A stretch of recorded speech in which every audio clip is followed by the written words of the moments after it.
Assalamualaikum warahmatullahi wabarakatuh. Selamat pagi, salam sejahtera untuk kita semua. Yang terhormat Bapak Mas Gofar SAG MPDI selaku Kepala SMA Hadijah Surabaya, yang terhormat Naili SSI MPDI selaku Ketua Komite Hadijah Surabaya, yang terhormat Bapak Dr. Ahmad Solihin SEMSI selaku Ketua PPMB UNER. Kemudian yang terhormat kepada Saudari Alifta Kartika selaku narasumber kreatif planner. Alhamdulillah puji syukur kita panjatkan atas kehadirat Allah Subhanahu wa taala karena berkat rahmatnya kita semua dapat berkumpul di sini dalam keadaan sehat walafiat untuk melaksanakan acara EduFair 2021. Berikut akan saya bacakan surat acara pada hari Selasa 19 Januari 2021. Untuk yang pertama, acara akan dimulai dengan pembuka, dilanjutkan oleh sambutan, kemudian Bapak Dr. Ahmad Solihin SEMSI, pemaparan dari Saudari Alifta Kartika Ainul Kolbi, dan diakhiri oleh penutup. Sebelum kita melanjutkan ke sesi acara selanjutnya, marilah kita membaca suratul Al-Fatihah terlebih dahulu untuk kelancaran acara pada hari ini. Al-Fatihah.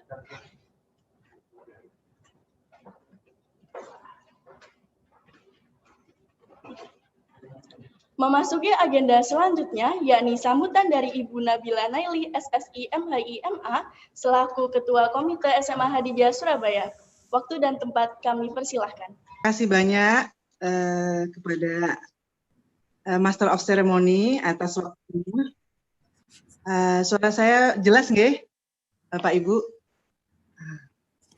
Bismillahirrahmanirrahim. Assalamualaikum warahmatullahi wabarakatuh. Alhamdulillahirabbil alamin. Assalatu wassalamu ala sayyidina Muhammadin wa ala alihi wa ashabihi ajma'in, amma ba'du.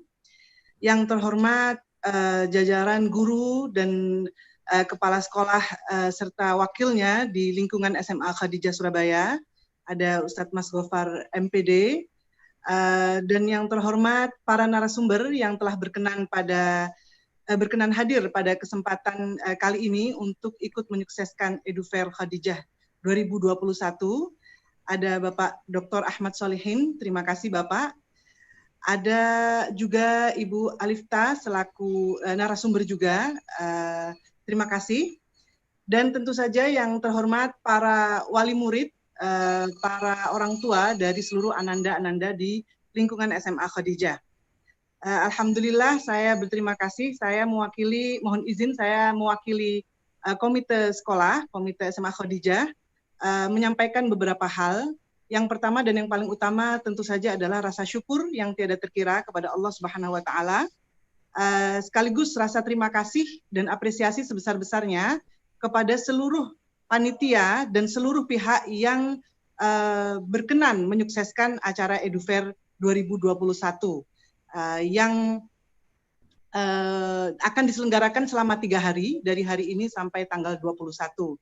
Kami selaku komite sekolah sangat mengapresiasi acara EduFair ini karena memang acara ini sangat penting, mengingat SMA atau pendidikan menengah ke atas itu jenjang yang sangat krusial. Kalau diibaratkan seperti persimpangan jalan, di mana nantinya ananda-ananda akan melanjutkan ke tingkat pendidikan tinggi yang secara umum biasanya akan menentukan arah kehidupannya di masa yang akan datang.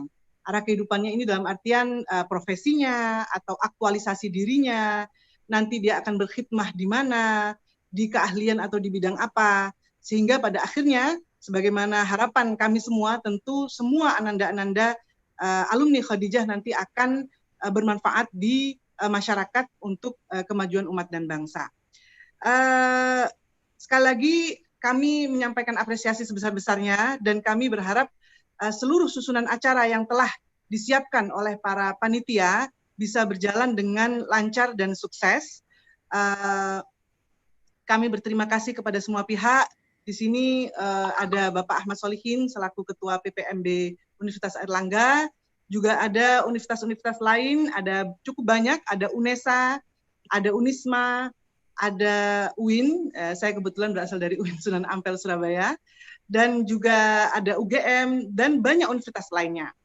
Kami berharap Edufair ini akan benar-benar menyediakan wawasan dan pendampingan dan pembelajaran bersama bagi kita semua, para orang tua, para guru, sehingga kita dapat mendampingi ananda-ananda memaksimalkan potensinya ke tingkat pendidikan tinggi. Kami juga mohon maaf jika ada kekurangan dari kami, dan saya rasa itu saja. Sekali lagi terima kasih sebesar-besarnya, semoga sukses dan barokah sehingga pada akhirnya seluruh alumni, seluruh ananda dari SMA Khadijah dapat menjadi insan yang unggul, yang berakhlak mulia dan bermanfaat bagi umat dan bangsa. Dan kami juga senang karena tagline-nya itu kan salah satunya to be an outstanding generation, ya. Itu outstanding itu tidak hanya baik atau hebat, tapi luar biasa, ya. Dan semoga itu tercapai dengan seluruh doa dan bimbingan para guru, termasuk dalam kesempatan hari ini adalah para narasumber sampai 3 hari ke depan. Dan juga salah satu temanya kami juga mengapresiasi sekali ada creativepreneurship, ya, karena memang entrepreneurship atau creativepreneurship itu juga krusial, mengingat bangsa yang maju menurut teori ekonomi, ngapunten Pak Ahmad Solihin pasti yang lebih tahu, katanya sih harus ada minimal sekian persen entrepreneurnya. Saya rasa itu saja dari saya, mohon maaf jika ada kekurangan. Sekali lagi sukses dan terima kasih kepada seluruh jajaran guru, jajaran panitia, dan para narasumber yang telah berkenan memberikan ilmu dan wawasan serta waktunya. Wallahul muwaffiq ila aqwamit thoriq. Wassalamualaikum warahmatullahi wabarakatuh. Baik, terima kasih disampaikan. Untuk acara selanjutnya, yakni sambutan dari Bapak Mas Gofar SAG MPDI selaku Kepala SMA Hadijah Surabaya. Waktu dan tempat kami persilahkan. Assalamualaikum warahmatullahi wabarakatuh. Bismillahirrahmanirrahim. Alhamdulillahirabbil alamin. Wassalatu wassalamu ala asyrafil anbiya wal mursalin wa ala alihi wa ashabihi ajma'in. Amma ba'du. Yang kami hormati Ibu Ketua Komite SMA Hadijah dan yang kami hormati seluruh wali murid yang hadir di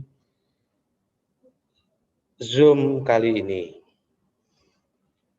Edufair ini kita lakukan setiap tahun, namun karena pandemi maka kami laksanakan secara online.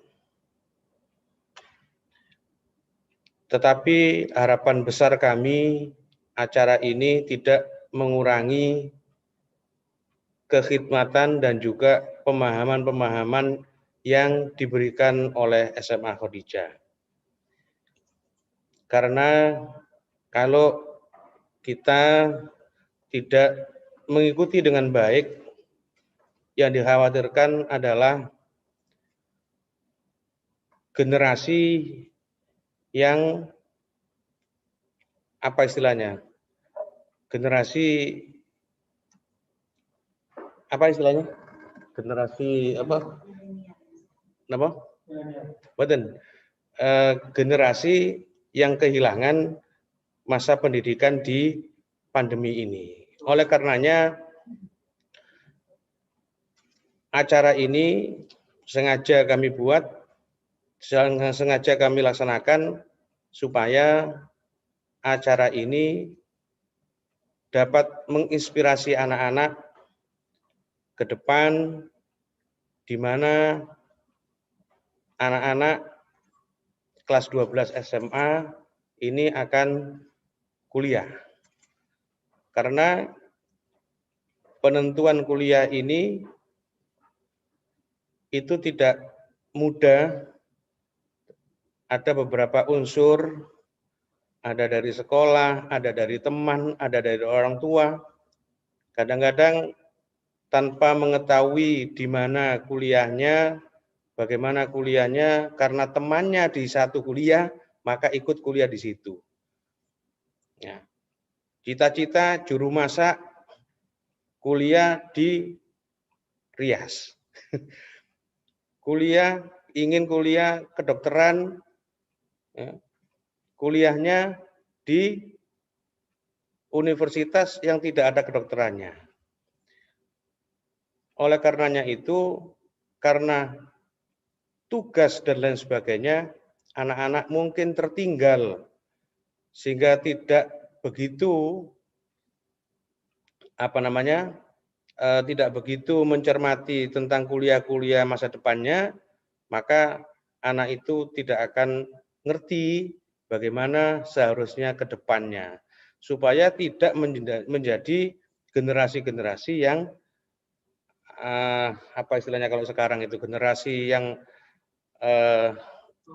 lost generasi ya.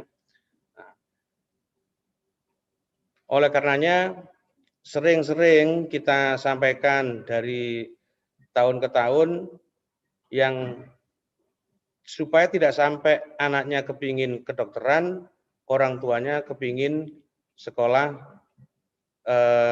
seni, maka akhirnya disuruh kuliah di orkes kesehatan jasmani. Karena yang satu kepingin kedokteran, yang satu kepingin seni budaya. Akhirnya dikuliahkan di kesehatan jasmani. Padahal itu olahraga dan lain sebagainya. Oleh karenanya, harapan besar kami kepada anak-anak semuanya untuk benar-benar mengikuti acara ini, yang acara ini digelar selama 3 hari sampai tanggal 21. Oleh karenanya, sekali lagi, anak-anak supaya benar-benar mengikuti acara pada pagi hari ini.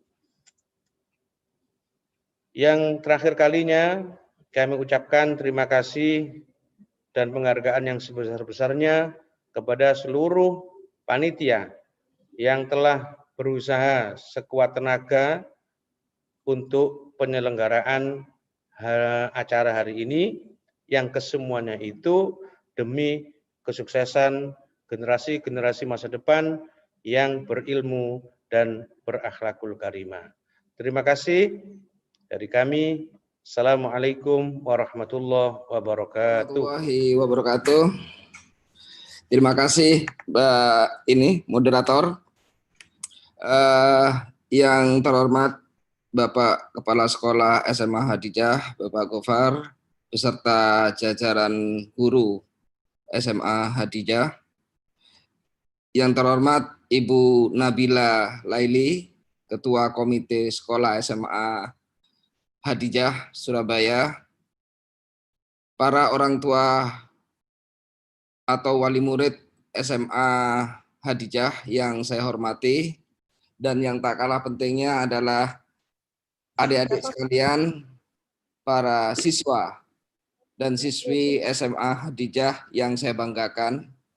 Syukur alhamdulillah pada kesempatan pagi hari ini kita bisa bertemu, bersilaturahim secara virtual dalam keadaan sehat dan tetap semangat. Ya.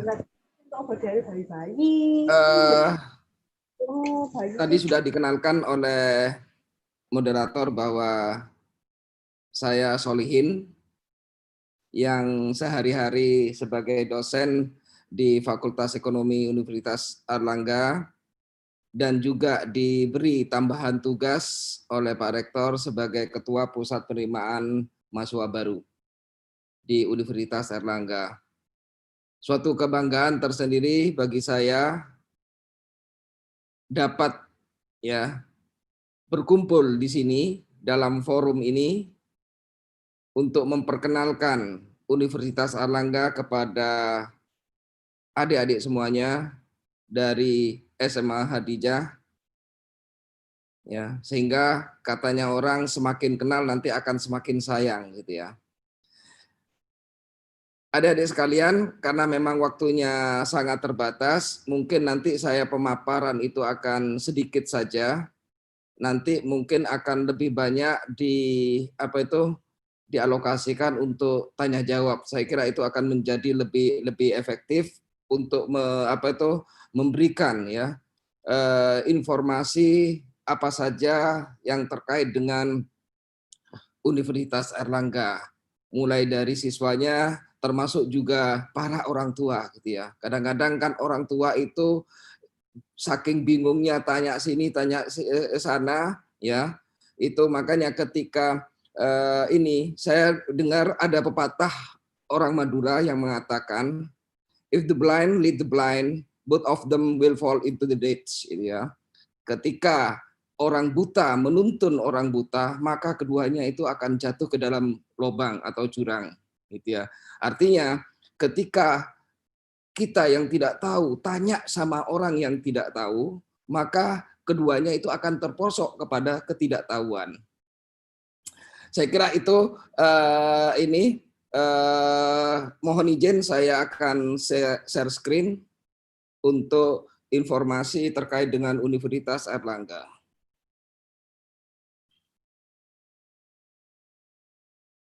Ya. Mudah-mudahan bisa kelihatan. Baik, Universitas Airlangga secara cepat untuk program S1-nya itu mempunyai 44 program studi.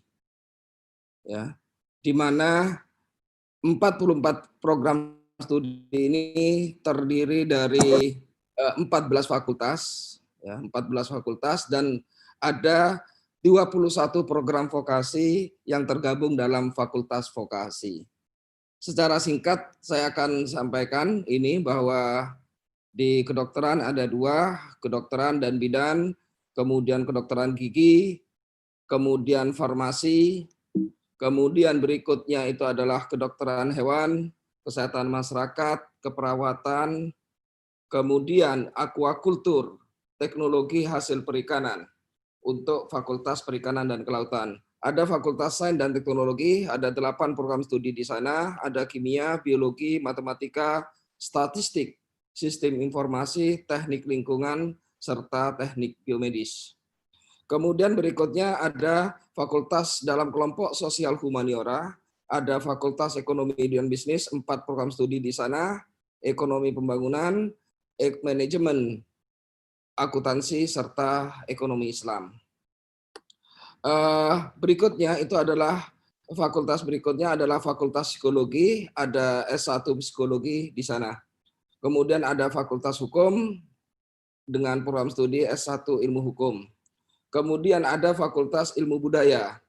Ada 4 program studi di sana, yaitu Sastra Indonesia, Sastra Inggris, Sastra Jepang, atau Studi Kejepangan, serta Ilmu Sejarah. Berikutnya adalah Fakultas Ilmu Sosial dan Ilmu Politik. Ada 7 program studi di sana, yaitu Ilmu Administrasi Negara, ada Sosiologi, ada Antropologi, Ilmu Komunikasi, Hubungan Internasional, Ilmu Politik, serta Ilmu Informasi Perpustakaan. Berikutnya adalah ini Fakultas Vokasi. Ya, selain program sarjana, kita menyelenggarakan Fakultas Vokasi yang terdiri dari jenjang Diploma 3 serta Diploma 4 atau Sarjana Terapan. Dalam Diploma 3 ada 17 program studi, serta di Diploma 4 itu adalah ada 3 program studi, yaitu D4 Pengobat Tradisional, ada D4 Fisioterapi, serta D4 Teknologi Radiologi Pencitraan.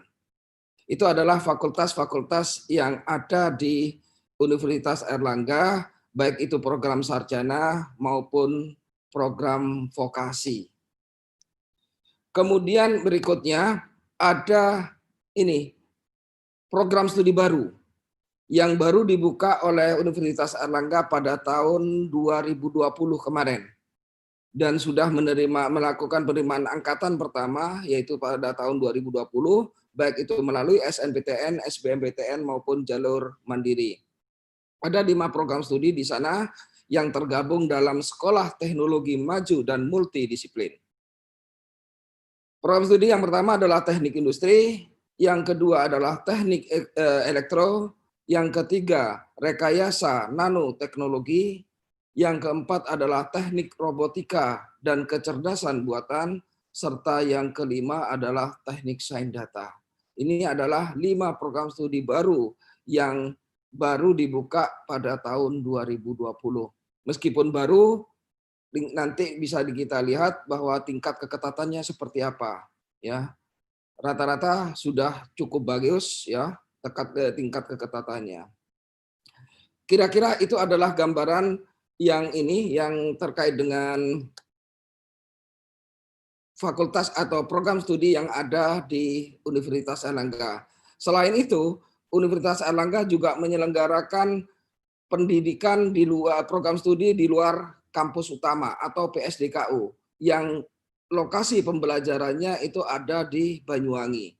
Ada 4 program studi di sana, yaitu akuntansi, kedokteran hewan, kesehatan masyarakat, dan aquaculture.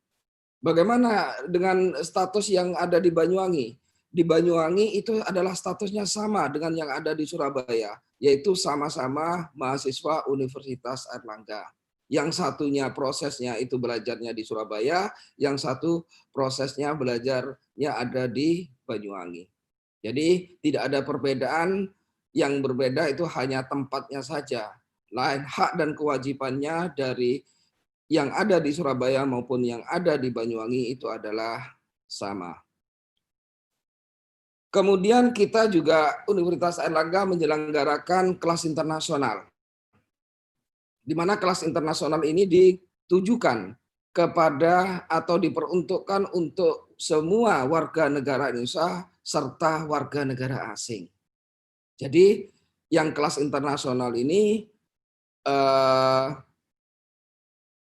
mahasiswanya adalah mahasiswa Indonesia dan juga mahasiswa asing atau luar Indonesia. Ada 5 program studi di sana, yaitu yang pertama adalah kedokteran, yang kedua kedokteran gigi, ada farmasi, ada kedokteran hewan, ada ilmu hukum, akuntansi, manajemen, ekonomi Islam, serta satu lagi program studi psikologi, di mana psikologi ini juga menyelenggarakan double degree antara Fakultas Psikologi Universitas Airlangga dengan QUT Australia. Ya, jadi double degree ini separuh kuliahnya di UNER, separuhnya nanti kuliah di Australia. Nanti lulus akan mendapatkan 2 gelar atau gelar ganda. Gelar dari Indonesia, yaitu dari UNER, dan gelar dari Australia. Kelas internasional ini kita sudah mulai buka pada minggu ini ya. Untuk proses seleksinya gelombang 1, nanti informasinya bisa dilihat di website kami di ppmb.uner.ac.id. Baik, itu adalah gambaran program studi secara ringkas yang ada di Universitas Airlangga. Kemudian kita masuk sekarang bagaimana ya. Tadi di awal oleh Bu Nabila sama Pak Gofar juga disampaikan bahwa ini adalah SMA ini adalah suatu kondisi yang sangat menentukan untuk masa depannya.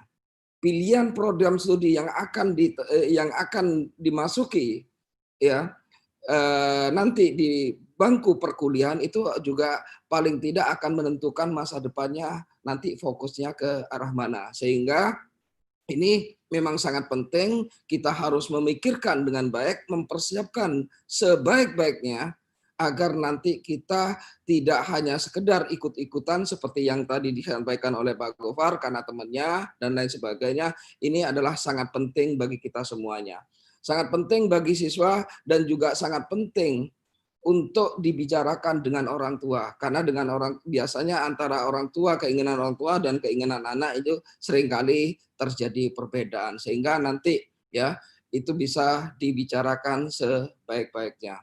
Baik, untuk masuk ke Universitas Airlangga itu ada suatu unit atau lembaga yang dibentuk oleh Universitas Airlangga mengurusi terkait dengan penerimaan mahasiswanya, yaitu yang diberi nama Pusat Penerimaan Mahasiswa Baru UNER. Sekarang bagaimana mau masuk ke UNER?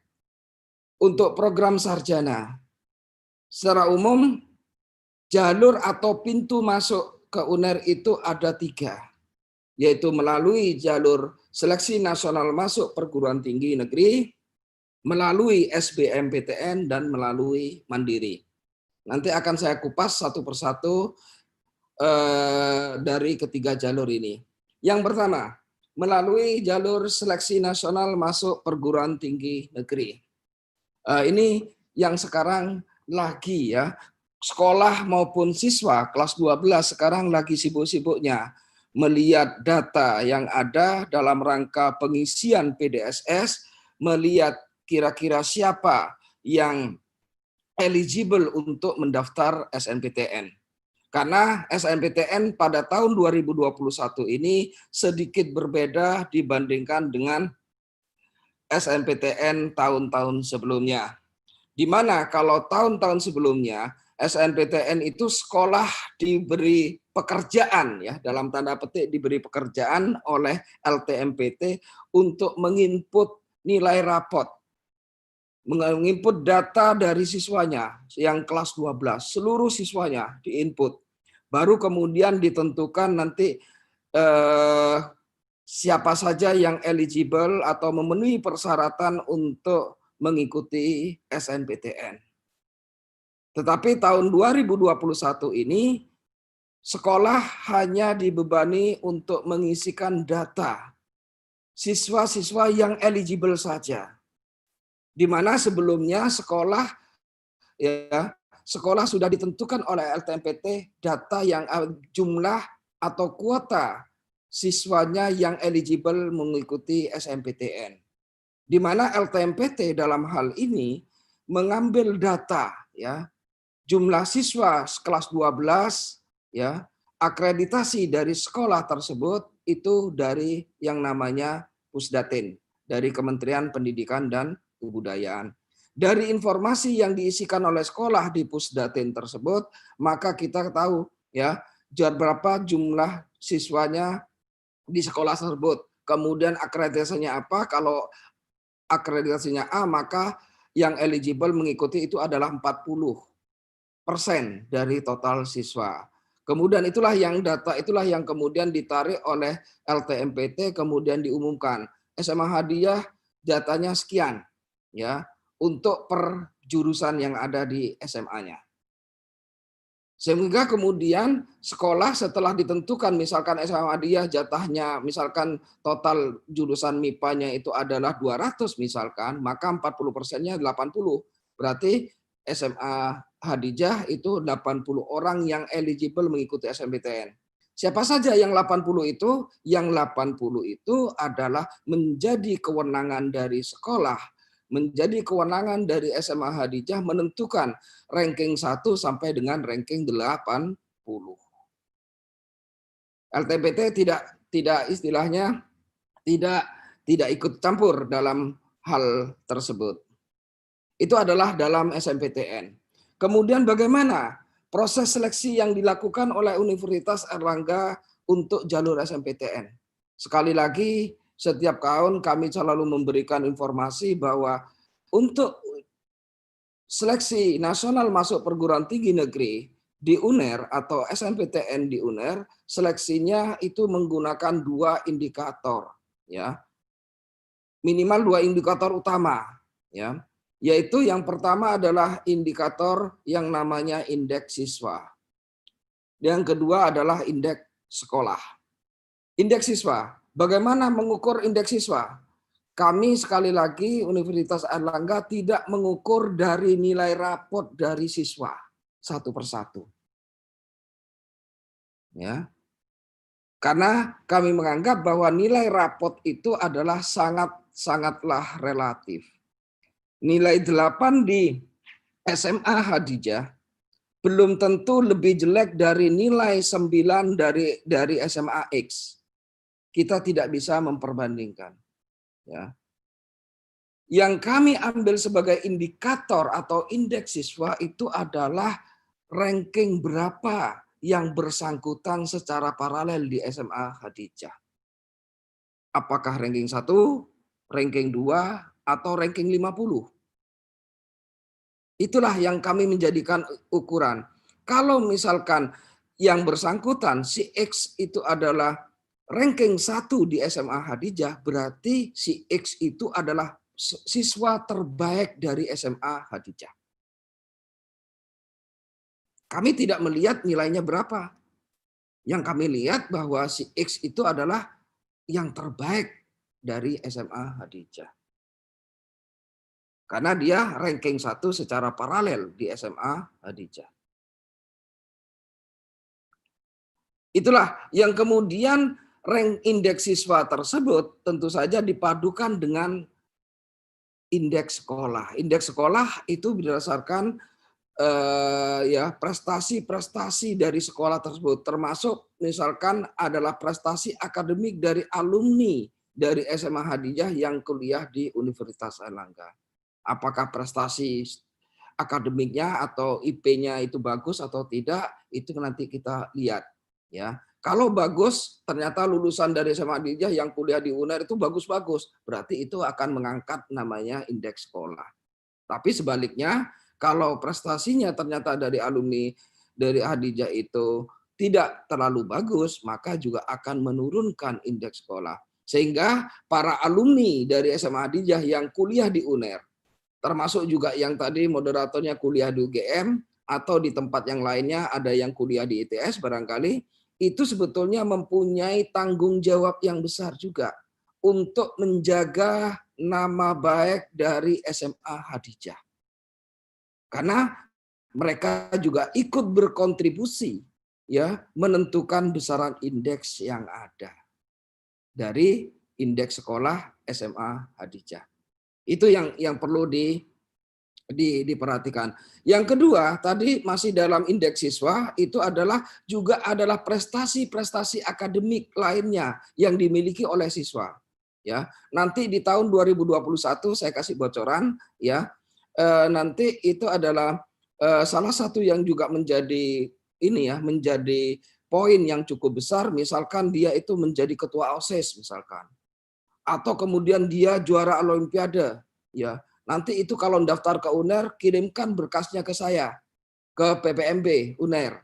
Saya mendaftar UNER, ini sertifikat saya, ini ketua OSIS saya. Ketua itu adalah ketua umum, bukan hanya ketua bidang ya, ketua umum, ketua OSIS. Daftar di UNER, ya nanti itu akan menjadi tambahan poin dalam proses seleksi di jalur SNMPTN untuk di UNER. Prestasi-prestasi lainnya, apakah itu prestasi akademik dan prestasi khusus lainnya seperti tadi ketua OSIS, gitu ya, itu menjadi bagian atau poin-poin tersendiri dalam mengangkat, sehingga bisa saja katakanlah ketua OSIS ya. Ketua OSIS di sekolahnya ranking 10. Milih fakultas, katakanlah milih misalkan ranking 10. Milihnya dia itu karena jurusan sosial barangkali, misalkan milihlah ekonomi, ambil akuntansi atau manajemen, ambil manajemen misalkan. Ya. Kemudian ada yang ranking 5 juga milih yang sama dari SMA Hadijah. Bisa saja yang ranking 10 itu yang diterima karena yang ranking 5 tidak punya prestasi tambahan yang lainnya, sedangkan yang ranking 10 itu mempunyai prestasi-prestasi seperti yang saya sebutkan tadi. Itu adalah melalui jalur SNMPTN. Nanti kita bisa diskusikan lagi, tanya diperdalam di acara yang di sesi kedua, yaitu tentang tanya jawab. Selanjutnya yang kedua itu adalah SBMPTN. SBMPTN tentu saja itu adalah kita menggunakan nilai UTBK. Ya, nilai UTBK. Nilai UTBK-nya berapa? Ya sudah itu Tidak ada kriteria yang lain, hanya nilai UTBK. Kemudian berikutnya adalah jalur mandiri. Jalur mandiri untuk tahun 2021 ini insya Allah masih sama dengan tahun 2020 untuk di Universitas Airlangga. Yaitu UNER menggunakan nilai tes atau hasil tes yang dilakukan sendiri oleh Universitas Airlangga. Ya, UNER tidak menggunakan nilai UTBK. UNER menggunakan dalam jalur seleksinya itu menggunakan hasil tes tulis yang diselenggarakan oleh Universitas Airlangga sendiri. Kapan itu dilaksanakan? Dilaksanakannya nanti ketika proses SBMPTN sudah selesai. Nanti jadwalnya bisa kita dilihat di websitenya PPMB. Berikutnya, ini adalah tingkat keketatan sebagai gambaran bagi adik-adik semuanya untuk melihat peluang-peluang yang ada di program studi. Meskipun gambaran ini tidak tidak bisa dijadikan sebagai patokan utama, tetapi paling tidak kita bisa memberikan gambaran agar kita bisa mempersiapkan diri sebaik-baiknya untuk agar bisa lolos pada program studi yang diinginkan oleh adik-adik semuanya. Ini tidak sebagai asal pilih ya. Oh, ternyata ini fisika atau aquaculture Banyuwangi itu paling longgar. Kesempatan peluangnya di sana paling besar. Ya. Tapi kalau adik-adik tidak suka fisika, tidak ada minat di dalam aquaculture, ya jangan pilih sana. Jangan kemudian asal pilih, asal diterima di Universitas Airlangga. Tapi pilihlah pada program studi yang diinginkan. Kalau kemudian persaingannya sangat ketat, bagaimana? Kalau persaingannya sangat ketat, maka adik-adik tugasnya adalah mempersiapkan diri. Belajar, dan belajar agar bisa lolos dalam persaingan tersebut. Ada 5 program studi di jalur SNMPTN untuk prodi Saintek, yaitu gizi, farmasi, teknik biomedis, kedokteran, dan sistem informasi. Sedangkan untuk jalur sosial humaniora, itu ada 5 terbesarnya, ada komunikasi, psikologi, hubungan internasional, ada manajemen, dan administrasi negara. Itu di jalur SNMPTN. Kemudian berikutnya itu adalah di jalur SBMPTN. Untuk prodi kelompok sains dan teknologi masih sama ya, relatif sama dengan dengan jalur SNMPTN, yaitu yang pertama ada gizi, ada sistem informasi, ada statistika, ada teknik industri, dan ada kedokteran. Itu di jalur SBMPTN tahun 2020. Berikutnya itu adalah untuk prodi sosum di SBMPTN 2020. 5 terketat adalah ilmu komunikasi, ada hubungan internasional, ada administrasi negara, ada psikologi, dan ada manajemen. Itu adalah tingkat keketatannya yang cukup tinggi. Berikutnya, ini adalah bagaimana dengan jalur mandiri. Jalur mandiri itu untuk program studi sains dan teknologi, itu adalah yang paling ketat adalah kedokteran. Ya, ini adalah jalur terakhir. Mungkin banyak yang mengejar-kejar kedokteran, bersaing di sana. Kemudian yang kedua ada kedokteran gigi, ada sistem informasi, ada statistika.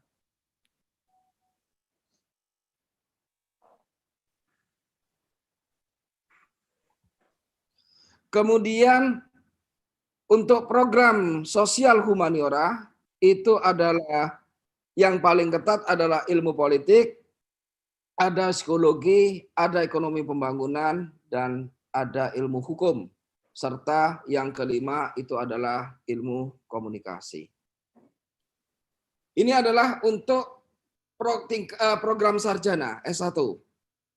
Baik dari SNMPTN, SBMPTN maupun dari jalur mandiri. Sekarang bagaimana dengan jalur vokasi? Saya sedikit memperkenalkan vokasi karena memang vokasi ini sekarang masih menjadi alternatif kedua.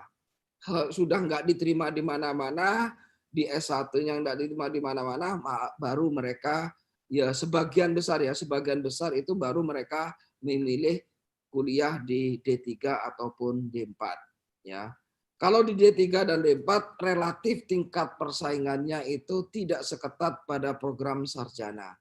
Kita bisa lihat dari sini rata-rata itu adalah 14% sampai dengan malah ini sampai dengan 80% ya. Rata-rata gitu 14 sampai dengan 30% lah kalau diambil rata-rata atau sekitar 40%-an rata-rata. Jadi tingkat keketatannya masih relatif agak lebih longgar. Kemudian ini saya coba untuk memperkenalkan profil dari SMA Hadijah. Ya, mudah-mudahan data saya itu tidak keliru. Itu biasanya yang ini saya dengan Bu Lulu ini ya. Bu Lulu mungkin hadir di sini bergabung. Itu pendaftar dari SMA Hadijah yang mendaftar ke Universitas Airlangga pada jalur SNMPTN itu ada 32 secara keseluruhan. Kemudian dari 32 itu yang diterima 3 orang. Ya. Mudah-mudahan nanti ke depannya yang terbaik dari SMA Hadijah ini bisa dikirimkan ke Universitas Airlangga karena beberapa tahun belakangan ini bukan yang terbaik lah yang dikirim ke SMA ke Universitas Airlangga. Ya. Artinya ranking 1, ranking 2 kadang-kadang tidak mendaftar ke UNER, yang mendaftar ranking 3 atau ranking 5 dan seterusnya. Sehingga ketika digabungkan atau dikompetisikan dengan sekolah-sekolah yang lainnya, siswa dari SMA Hadijah kalah bersaing untuk prodi yang dipilih tersebut. Ya, tahun 2020 kemarin ada 3 yang diterima. Kemudian berikutnya, ini LTMPT pada akhir bulan November kemarin mengeluarkan yang namanya top 1000 sekolah yang mempunyai rata-rata nilai UTBK tertinggi secara nasional. Ya. Dari 1000 sekolah terbaik dari seluruh Indonesia itu, saya mencoba untuk melihat ya bagaimana dengan kondisi sekolah yang ada di Jawa Timur. Ya. Ini ada 10 ya sekolah yang mempunyai ranking tertinggi yang masuk dalam top 1000. Ya. Ini 10 tertinggi itu SMA 5. Kemudian untuk provinsi ranking 1 ya terbaik. Secara nasional dia ranking 5. Jadi SMA 5 itu adalah ranking 5 di tingkat nasional. Gini ya. Mudah-mudahan ya tahun depan tahun 2021 ini SMA Hadijah bisa masuk dalam jajaran top 1000 itu. Ya. Pada tahun 2020 kemarin SMA Hadijah belum masuk dalam jajaran top 1000. Ya. Sama dengan sekolah saya, Bu. Sekolah saya yang di Bangkalan juga nggak masuk dalam 1000. Ya, saya juga kadang-kadang kecewa juga, loh kok nggak bisa masuk gitu ya. Mudah-mudahan nanti ke depan SMA Hadijah ini bisa masuk dalam jajaran yang top 1000 ini. Ya. Kemudian ya, ini saya kira sudah diketahui bersama jadwal-jadwal penting terkait dengan pendaftaran, jangan sampai pengisian PDSS ini jangan sampai kelewatan, terutama juga pembuatan akun ya. Jangan sampai kemudian kalian itu tidak bisa mengikuti SNMPTN padahal eligible karena gara-gara terlambat atau abai dalam pembuatan akun LTMPT. Ya. Kemudian kira-kira ini untuk pelaksanaan UTBK ya, yang nanti bulan April insya Allah dilaksanakannya. Mudah-mudahan kondisi pandemi COVID ini bisa segera berakhir sehingga kita bisa melaksanakan atau ikut ujian UTBK itu dengan merasa nyaman dan aman. Yang terakhir dari saya sebelum saya akhiri presentasi saya itu adalah yang perlu diperhatikan oleh para orang tua khususnya itu biasanya orang tua itu akan melakukan apa saja agar anaknya itu bisa bisa diterima di perguruan tinggi negeri yang diinginkan, termasuk bisa diterima di Universitas Airlangga. Sehingga kondisi ini seringkali dimanfaatkan oleh orang-orang yang tidak bertanggung jawab. Ya. Dengan menjanjikan bisa memasukkan putra-putri ibu bapak sekalian itu ke UNER melalui jalur belakang. Saya tegaskan sekali lagi bahwa UNER tidak punya pintu belakang. Pintunya ada di depan semuanya. Jadi jangan sekali-kali masuk lewat pintu belakang. Karena pasti tidak akan bisa masuk. Karena nggak punya pintu di sana. Jadi ibu bapak sekalian jangan percaya pada orang yang menjanjikan bisa memasukkan ke UNER. Dengan alasan bahwa, oh saya itu orang dekatnya Pak Rektor. Saya itu orang kepercayaannya Pak Rektor. Ya. Karena tidak ada satupun yang bisa memasukkan ke UNER itu, termasuk Pak Rektor sendiri tidak bisa memasukkan. Terus siapa yang bisa memasukkan? Yang bisa memasukkan ke UNER itu adalah hasil tes kalian sendirinya. Ya, hasil tes putra-putri ibu bapak sekalian. Ya. Jadi meskipun dia itu katakanlah itu orang dekatnya rektor atau bahkan mungkin ya ekstrimnya itu putranya rektor sendiri, kalau nilainya jelek ya rektor nggak bisa apa-apa. Jadi yang bisa memasukkan ke UNER itu adalah hasil tesnya. Tesnya bagus, insya Allah masuk. Tesnya tidak bagus, ya tidak bisa masuk. Jadi jangan percaya dengan janji-janji orang-orang yang tidak bertanggung jawab. Kenapa saya bilang begitu? Ini ada contohnya ini di Facebook, rame, ya seperti ini. Terang-terangan. Dia mengatakan bisa memasukkan ke UNER itu pasti ya, ini aman dan berhasil 100%. Ini adalah pekerjaan dari para penipu. Kemudian tahun 2020 kemarin itu ada yang melakukan penipuan dengan mengatasnamakan ya, dengan mengatasnamakan ini ya. Dengan mengatasnamakan ini Facebooknya staf kami dari PPMB yang kemudian dihack oleh orang-orang yang tidak bertanggung jawab yang mengatakan di UNER ada 10 bangku kosong yang bisa dimasuki. Banyak yang percaya, kemudian transfer uang ke orang tersebut. Dia malah mencatut namanya wakil rektor segala. Padahal ini adalah ada nomor teleponnya, ini nomor teleponnya penipu. Baru setelah tertipu, datanglah ke PPMB ketemu saya. Pak, ini anak saya katanya dijanjikan oleh orang yang mengaku dari UNER bisa memasukkan bantu kosong dan saya sudah mentransfer uang. Tapi nyatanya sampai sekarang saya tidak mendapatkan panggilan. Ibu, jangan lapor saya, tapi laporlah ke polisi. Kalau toh itu adalah staf kami, biar nanti diproses oleh polisi. Tapi saya yakin staf kami tidak terlibat dalam hal tersebut. Ini adalah pekerjaan penipu. Silakan Ibu lapor ke polisi. Itulah kira-kira gambaran banyak sekali kebingungan orang tua yang dimanfaatkan oleh orang-orang yang tidak bertanggung jawab itu untuk mengeruk keuntungan sendiri. Jadi sekali lagi orang tua jangan percaya dengan informasi-informasi yang seperti itu.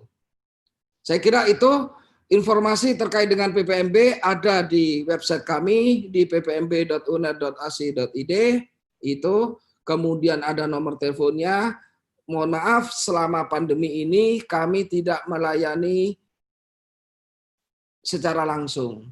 Semua layanan informasi terkait dengan penerimaan mahasiswa baru untuk saat ini kami lakukan secara online. Ibu Bapak bisa kirim email, bisa tanya via WhatsApp, via apa itu? Lihat-lihat di ini di PPMB, di websitenya PPMB